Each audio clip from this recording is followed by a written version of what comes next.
Então, bom dia aí para todo mundo, neste sábado, né, terminando mais uma semana que nos ajuda, nos favorece a nos colocarmos diante da Palavra de Deus, que sempre ilumina os nossos passos, ilumina o nosso coração e esclarece a nossa mente. Em nome do Pai, do Filho e do Espírito Santo. Amém. Ó Deus, atendei como Pai as preces do vosso povo. Dai-nos a compreensão dos nossos deveres e a força de cumpri-los. Por nosso Senhor Jesus Cristo, vosso Filho, na unidade do Espírito Santo. Amém. Então hoje nós temos o trecho do Evangelho de São Marcos, capítulo 2, do versículo 13 ao versículo 17. No primeiro momento, nós temos uma informação muito rápida, poderíamos assim dizer, de mais um que Jesus chama para compor o grupo dos seus discípulos, daqueles que vão acompanhar Jesus de forma mais próxima e serão instruídos de forma também muito mais continuada e profunda. Agora é o chamado de Levi, o filho de Alfeu, que também é conhecido por Mateus. O evangelista nos faz uma referência, né, vocacional, diríamos assim dizer, nos recordando os primeiros chamados. Diz que no versículo 13, Jesus saiu de novo para a beira do mar.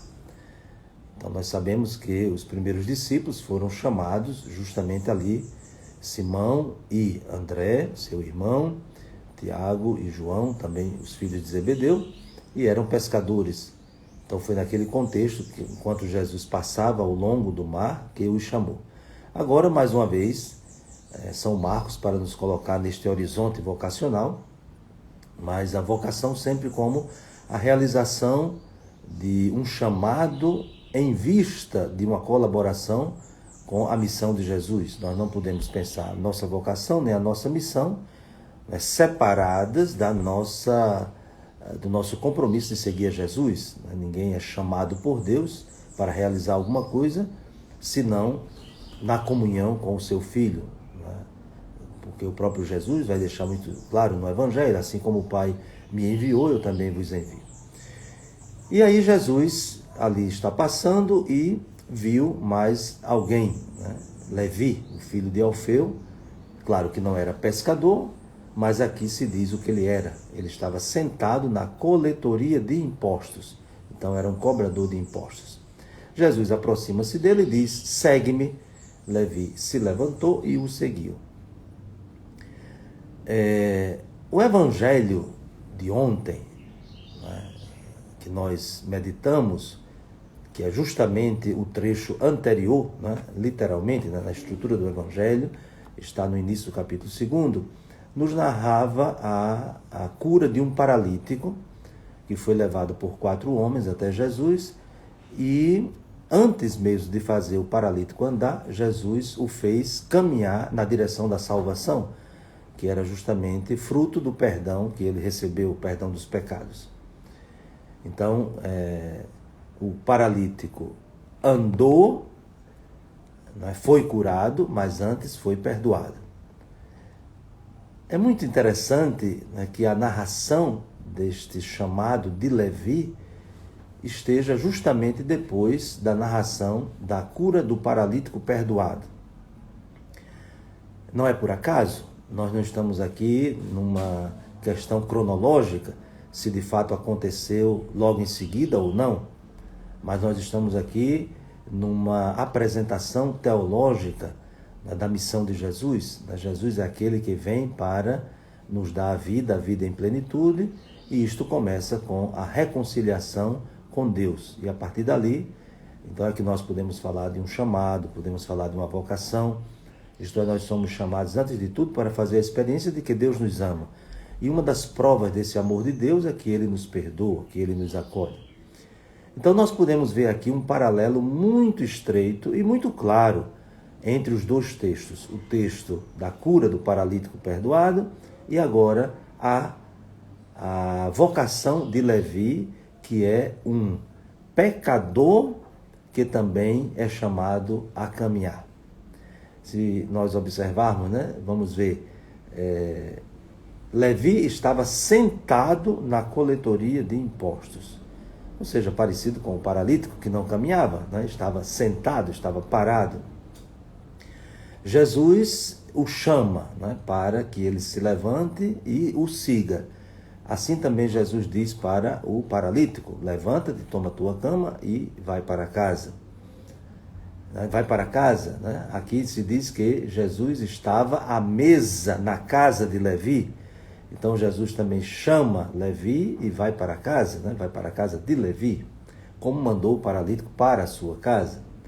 E ali estavam muitos cobradores de impostos e pecadores, né? Que estavam à mesa com Jesus, juntamente com os seus discípulos. Eram muitos os que o seguiam. Vejam, para seguir Jesus é preciso ser curado da paralisia. E evidentemente que a paralisia não é só uma questão física, mas é a consequência do pecado. E, portanto, aquele paralítico, primeiro foi perdoado para poder, de fato, caminhar. Agora, Levi é chamado, né? A gente poderia dizer que houve o inverso, na verdade, é uma maneira, né, pedagógica de apresentar esse tema da revelação de quem é Jesus, né? Jesus é Deus, e se Jesus é Deus, então ele pode tudo, ele pode fazer andar, ele perdoa, ele ressuscita e assim por diante. Então, de novo, alguns doutores da lei, como na casa em que o paralítico foi levado, também agora os doutores da lei começam a criticar Jesus, dizendo que ele come com pecadores e cobradores de impostos.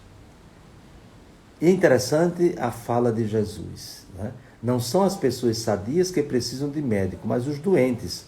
Eu vim para chamar, não para chamar os justos, mas sim os pecadores. E aqui Jesus une os dois temas, doentes e pecadores. Como foi tratado o paralítico. Era doente, mas também pecador. Agora também tratado Levi como pecador, mas também doente.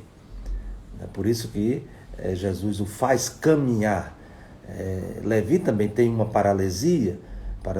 Os pecadores também são paralíticos. Todos nós somos paralíticos por causa do nosso pecado. Então, Jesus vem justamente para nos fazer caminhar. E nos faz caminhar à medida que, de fato, reconhecemos e nos lançamos na sua misericórdia e pedimos o seu perdão. Então, esses dois textos eles precisam ser lidos juntos. Não é por acaso que eles foram também unidos no Evangelho de São Marcos, nessa primeira parte do capítulo 2. A cura do paralítico perdoado, né? Tem que saber isso, né? O paralítico ele foi perdoado. E agora, o paralítico que serviu já de introdução para saber quem é Levi, aquele que está sentado na coletoria de impostos e, portanto, não caminha por causa do seu pecado. E também é chamado por Jesus. Então, ele é curado porque ele caminha e Jesus diz qual é o motivo, porque é pecador.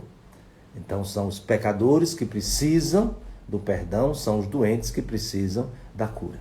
Então, que reconheçamos, né, que somos pecadores, que somos doentes, não para cairmos num desespero, mas para reconhecermos que não somos abandonados, né? Eu não vim para chamar os justos, mas sim os pecadores. Então, se nós nos reconhecemos pecadores, paralíticos, doentes, necessitados, essa é a nossa esperança, porque é Ele quem nos chama. Desça sobre vós a bênção de Deus Todo-Poderoso, Pai, Filho e Espírito Santo. Amém. Desejo a todos um bom e abençoado final de semana.